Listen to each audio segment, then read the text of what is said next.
We're going to talk about Antoine Winfield as a possible target for the Chicago Bears. It seems like he may be a player that does not get franchise tagged. Should the Chicago Bears take a look at this talented safety? We're going to talk about that. Plus, it's Friday, so that means we're going to dive into the mailbag. Plus, I'm going to cyberbully. We're going to get to all that and more right after this. You are now tuned in to Chicago Bears Central, your number one place for all Chicago Bears news and content. What's going on, Bears fans? Welcome to another episode of Chicago Bears Central, your number one spot for everything Chicago Bears related. I'm the host here, Hayes, but more importantly, you guys can follow the channel at Bull Central Pod on every social media platform we happen to be on. With that being said, let's go ahead and get to this content for today. And David Kaplan. This is a guy who, if you guys have been around since the start of the podcast, I know we got a lot of new people. I have never really cared for David Kaplan. I have my own personal thought process on him. To me, he's slowly becoming the Nick Friedel of Chicago Bears coverage. I think a lot of what he says just doesn't come to fruition. You know, it's a lot of things with David Kaplan. Now, he had comments based off Justin Fields saying why he unfollowed the NFL and the Chicago Bears, and he said this. Unfollowing the Bears, unfollowing the NFL, that's a coward's way out. I don't want all the rumors on my timeline. I just want to go on vacation and get away from everything. Then why do you go on a podcast to become the lead story on every channel? When has the Bears ever posted about a rumor? The answer is never. So that's a bunch of BS, Justin. 2, there's a mute button. Why don't you just mute the ones you don't want to see? Or, better yet, you can delete the app and sign back on when vacation's over if that's what you choose. 3, I want the TVs turned off. I'm tired of hearing about the Bears quarterback spot. Mitchell David Trubisky, 2019. How is that any different than this guy saying, I just want it to be over. I'm tired of the rumors. Caleb, Justin, Caleb. Why don't you just keep your mouth quiet and just get off the grid, man? Now, there's some that I agree with that. Like, could you just disconnect? Yeah. But to call a man a coward because they decide to remove, which is something reportedly that Justin Fields does every single offseason, is one thing. But the thing that bothered me, well, not really bothered me, but that stood out the most is David Kaplan saying that calling Justin Fields a coward. Now, David Kaplan is the same guy who, when Pat, the designer from the Chicago Bears podcast, who works in the same building in ESPN 1000 as you, called out your reporting on Justin Fields and called you terrible for it and basically called you the carpet for how you, not disrespectfully, but called you out on it. You completely cowered away from that, even saying so much to say, I don't pay attention to social media. So I get where David Kaplan comes from, but Cap is a guy who at this point in time, he's one of my biggest things that stick out to me of why I hate the national media. Not because of his thoughts on Justin Fields. That's one thing, right? That's the thing. You're there to have your thoughts and your feelings on what the Chicago Bears should do with the quarterback situation. It has nothing to do with that. Good. You want to see Caleb come in here? Cool. Now, when you were talking to people like Keyshawn Johnson who called you out on it, again, you cowered away and you kind of backtracked on your statements. That's something that David Kaplan does a lot, is he backtracks a lot on things that he says, and that is why David Kaplan is the biggest front runner in all of Chicago sports media. That is what it is. He is going to ride with whatever the current buzzwords are around the Chicago Bears so that he can get the most clicks, because at this point, David Kaplan's credibility is about the same as Tape Never Lies. And I don't mean that in a negative way for Tape Never Lies. I just mean that people look at Swifty and Tape Never Lies at the same level as David Kaplan, because Cap is a fucking idiot. And I'm sorry. I'm trying not to curse. I'm trying to be evolved as a person. When it comes down to it, David Kaplan, like I said, is one of the biggest front runners in all the Chicago media. He's a guy who's just going to say what he says. A lot of the things that he says is rumors, or the things that he's heard ends up becoming unsubstantiated and proven wrong. David Kaplan is one of when I talk about people in the national media that just say whatever they can say to get people stirred up in Chicago, to get those clicks, to kind of generate that, David Kaplan is one of the biggest examples of that, and it did not start off that way. David Kaplan is somebody who is seeing the game pass them by, who is seeing people like Pat, the designer, who worked himself out from the basement doing Windy City Breeze, by people like Swifty who worked themselves up from being, on the other side of the camera and doing voiceovers. David Kaplan is fighting for relevancy in this. Despite his YouTube channel having over 20,000 subscribers, he gets the same amount of views as people like us, because David Kaplan, people look at David Kaplan as what he is, and he's not respected by other columnists in ESPN. He's just not. People look at David Kaplan like a joke, and the only person not in on the joke is David Kaplan. So when you sit there and talk about things and want to call people cowards and use buzzwords and things like that, you really should look in the mirror, because the call is coming from inside the house. with that said, I want to get to the football aspect of this, and I want to talk about somebody who the Bears could look to target in the free agency. Now, it could get expensive for them, but this is somebody who is expected to not get the franchise tag from their team as their team looks to kind of move on from some things. And this is actually a player that the Chicago Bears had on their draft board and even interviewed in the 2020 draft, and that's Antoine Winfield Jr. Now, this is a guy with the Tampa Bay Buccaneers who's had a really good season. He's a safety. He's only 5'9", though, which could cause some problems. But this guy is a guy who just outright gets it. When you look at last year for the, did I say Milwaukee Bucks? For the Tampa Bay Buccaneers, when you look at it last season, he had 122 tackles, 76 of those being solo tackles. He had 6 sacks, 6 forced fumbles, 4 fumble recoveries, and that 3 interceptions.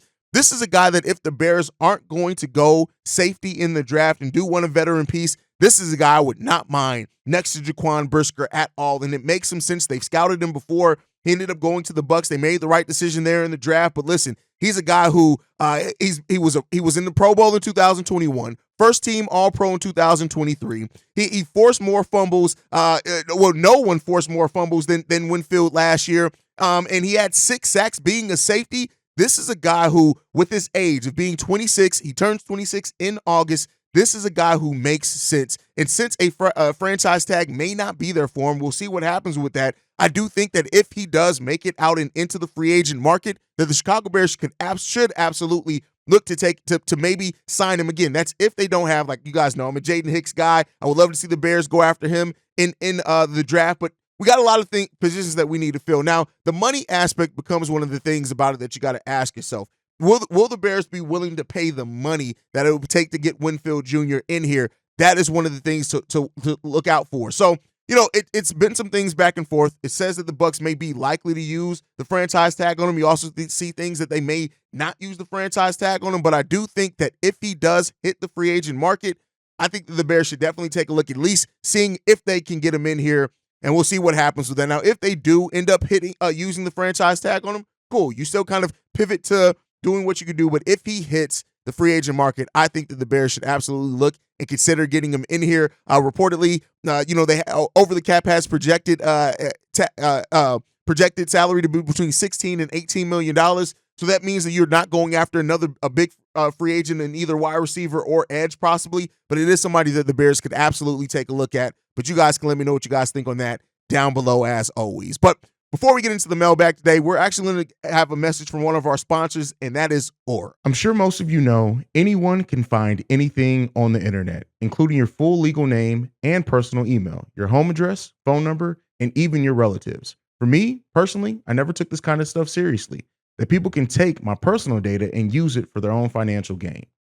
Well, in 2019, I got my identity stolen, including my social security number and credit card information, and it was a total nightmare getting it all sorted out. From recouping loans that were taken out in my name and shopping sprees on my credit card, there are some really bad people out there, and it's sad to say, but it's true. Do a Google search for your personal information or someone you know and see if a people search site shows up. The information is easily accessible because of data brokers who profit by selling your information to robocallers, telemarketers, spammers, and anyone else that wants to learn more about you. And so for me, protecting my and my family's personal data and information is at the utmost importance because of the terrible experience I had 4 years ago. That's why I'm excited to tell you about today's sponsor, Aura. Aura will identify data brokers that are exposing your information and automatically submit opt-out requests on your behalf. They will even opt out of junk mail and telemarketing lists. Aura also monitors your emails and passwords to see if they're involved in any data breach and exposed on the dark web.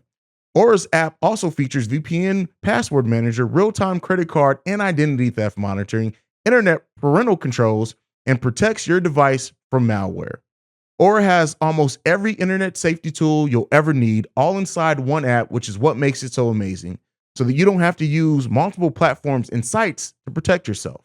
Let Aura do the hard work, keeping you safe online. And if you sign up right now, Aura will give you a 2-week free trial with my link below. You'll be shocked at how much your private information Aura finds exposed over 2 weeks. I was shocked at how much my information Aura was able to find when I was using the app. Go to aura.com/CBC to start your free trial. Also linked in the description, or you can scan the QR code here. Now back to the video. All right, let's go ahead and get into the voicemail bag for today. Love you guys leaving these voicemails in. And if you are a new subscriber to the channel or the podcast, we'll tell you guys how to get your voicemails in here in the end of the episode. By the way, some of you guys are still calling the Chicago Bears Central Line, so pay attention to the number. It's in the description. I'll say it at the end. Hopefully I say it right. But let's get into this first voicemail. This one's from John Johnson. Hey, it's your boy John Johnson, South Carolina.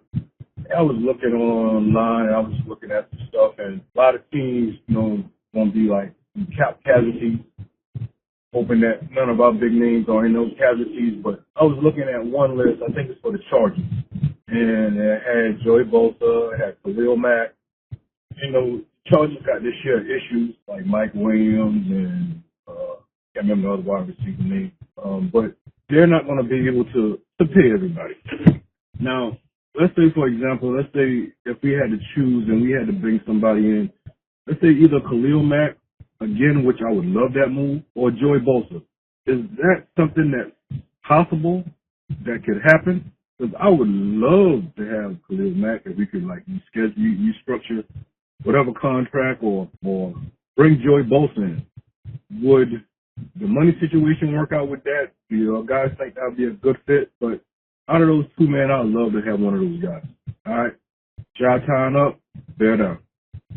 All right, so Bosa and Mack, the reason why Bosa and Mack could absolutely be cap casualties is that they together carry almost $75 million against the cap. For example, that is more money than what the Bears have in cap space this year. Again, I know you're not saying sign both of them. I'm just saying that's why I wanted to add some color for anyone who's listening or watching.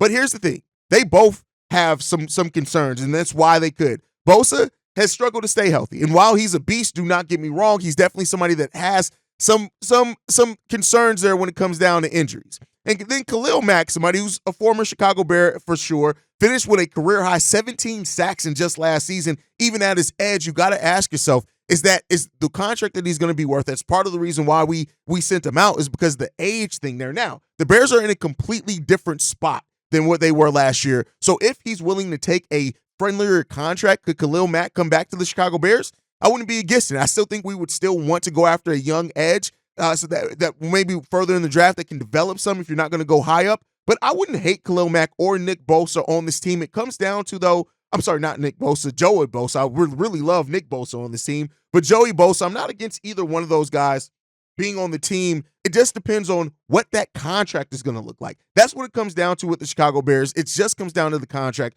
Bosa being 28 years old is kind of outside the range of age that the Bears usually sign people at, but Bosa could definitely help in a lot of different ways. You can't take away from what Bosa brings, either him and Khalil Mack. Bosa last year with 6.5 sacks on the season. He only played 9 games, though. So, Bosa, I think if you can get him, and you can get him on maybe one of those 1-year prove-it deals or even a 2-year deal that's not a super huge amount of money, but he could be looking to sign for that. It depends, right? It comes down to the money. And I think that you don't want to spend high money on either one of those guys. So if they come down after being released and they're willing to sign more reasonable contracts, I think you may be on to something. But it does come down to what those contracts are going to be, John. Thank you for the voicemail there. Let's get into this next voicemail. This one's from Fred. What up, Hayes? This your boy Fred, man. And what it do to the Cognac boys and Kevo and Steve-O.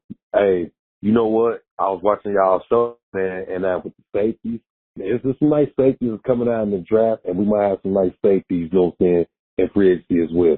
I'm okay with the Bears either drafting another safety or signing one in free agency, because I'm just ready to see our team to get their shine on and to be back in the playoffs. So it's been a long time since us Bears fans had that moment, you know what I'm saying? So with that being said, it's other, things that we need on this O-line. Like we need center, possibly another left tackle, like C-Dub said. Braxton Jones is a little flaky, and I can agree with him on that, because last year it was like he was better. Then it's like this past season, it's like he just went backwards. And I don't know, I could say we need a left tackle, get us a center, get us some depth pieces on the O-line as well, and get us some weapons, so we can shine and take off on everybody in the league, because people don't know. We coming. You know what I'm saying? The Bears been down too long. You know what I'm saying? And they've been hyper. I ain't going to say down. I'm going to say they've been hibernating too long, and it's time for us to get our shine on again. It's time we talk getting to the playoffs. And then maybe next season after that, then we can talk about Super Bowls. But right now, like you said, Hayes, we ain't going to talk Super Bowls at the moment till we know what our team look like and see how far that we do good in the season and see if we get to the playoffs and win the division as well. We do those things, now we can talk about, Super Bowl and everything else. So, but I just hope, Ryan Poles, go get, the weapons, what I'm saying, on the offensive side, the line, and we get, another edge rusher. And I hope we don't bring Justin Jones weak ass back because I'd rather see that boy Dexter start at the DT. Let him and Pickens, rotate, or you start Pickens and rotate Billings in as well. So because Jones, he does a lot of talking. He's not one of them dominant, DTs that'll make teams be like, oh, we got to double team this guy. We need a premier dominant DT on that line to go along with Sweat and whoever else the other edge rushers, whether it's Espinoza or I might say his name wrong, or Dale Hunter, or we get somebody in the draft though. So I'm all for the team, building, getting pieces and everything we need. We get all the pieces that we need, we're a contender. So with that being said, man, I'm just looking forward to you guys, to continue to drop us with content. Chicago up, bear down or nothing. Yeah, center and left tackle definitely positional needs for the Bears. I think we need depth. And if you want to bring in somebody to kind of push Braxton Jones and compete for that starting left tackle position, that's not a problem at all either. Center is an absolute need for sure. And and definitely weapons. I think that's the kind of thing we all know. We know that the Bears definitely need weapons. Now, as far as Justin Jones, here's the thing that I'll say. Justin Jones was much better last season after Montez Sweat came in, but I kind of agree with you. I'd like to see Javon Dexter get that opportunity. And then I think we also have Walker Wright, who if we do sign or draft an edge that starts, then Walker can move on the inside and outside as a depth piece. So then at that point, I don't think you want to bring back Justin Jones because I think Walker's going to be that as well. So I agree with most of what you said there for sure, Fred. And I think the Bears have this, with the right acquisitions and signing, and I know you could say this about almost every team, but with the right signings in key positions and still having guys develop up behind them, the Bears can start setting up this defense that can be good for years and years and years to come because you want to develop your guys. And I definitely think having Eric Washington and him talking about how much he really likes the talent that we have on the defensive line, and he likes to rotate people. He goes deep in the depth period of that defensive line. So I think you're going to see those rotations be really good, and everybody's going to get opportunities, even some more than what they got last season. So definitely that's a big thing. Great point outs and call outs there, Fred. All right, let's get into this next voicemail. This one's from RJ. Hey, what's going on, fellas? This RJ calling in today down here from the Memphis 10. Man, I just wanted to get a few ideas off y'all, man. I'm so sick of this Justin Field, Caleb mess, man. I just really hope it all be over soon. If they really look at their cards, man, just watch what they do in free agency. If the pros go make some big splash signings for this defense and this offense, man, to take a big leap and he spent some money, then we probably need to keep Justin and go and roll this championship team. And now if they want to draft Caleb and reset, man, I don't want to hear shit about we losing because we still rebuilding. You got to get Caleb time. Man, the same bullshit they talking about Justin with, because if you draft Caleb, you ain't finna go get none of these pieces that he really gonna need to succeed. I'm so sick of these fools like Ghost of Judah. Oh, they some Justin sexuals. Nah, nigga, that's nonsense, nigga. We got common sense. We know that, man, we still got so many holes from, we got two left guards, we got a left guard, a right guard. You don't never know when these motherfuckers gonna play. You got two centers that's gonna be gone. You got a left tackle in Braxton there. Man, why he is good and serviceable, I will give him that. Man, he not no elite left tackle like a Fasanu or a Joe ought to be. Man, come on with this BS, man. Man, to me, man, I just want to see, I'm like Kimberly, man, I just want to see Chicago build around Justin and give him weapons to see what the Bears can really do.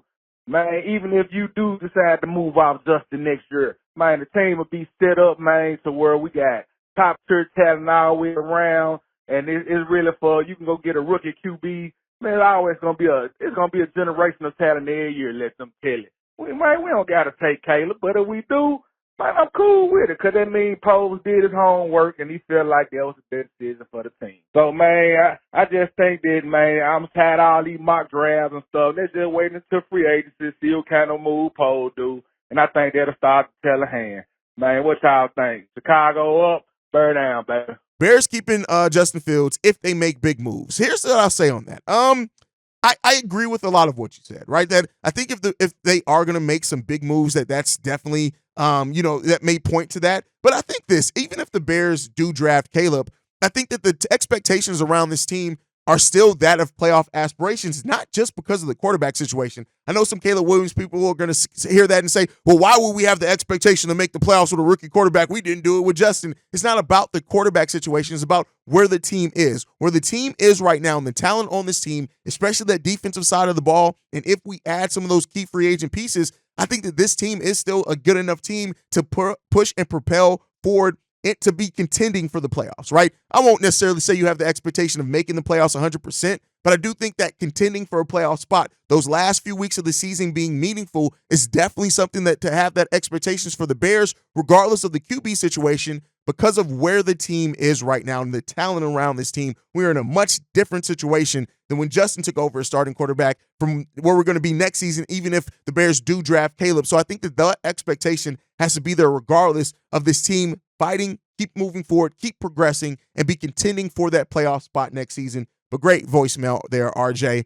Let's get into this next one. This one's from Ant. Yo, what up, Hayes? This your boy Anthony down in Louisiana. Hey, I got a quick question for you because I haven't heard a lot of people talk about it, but to me, it's one of those sneaky needs that the Bears absolutely have.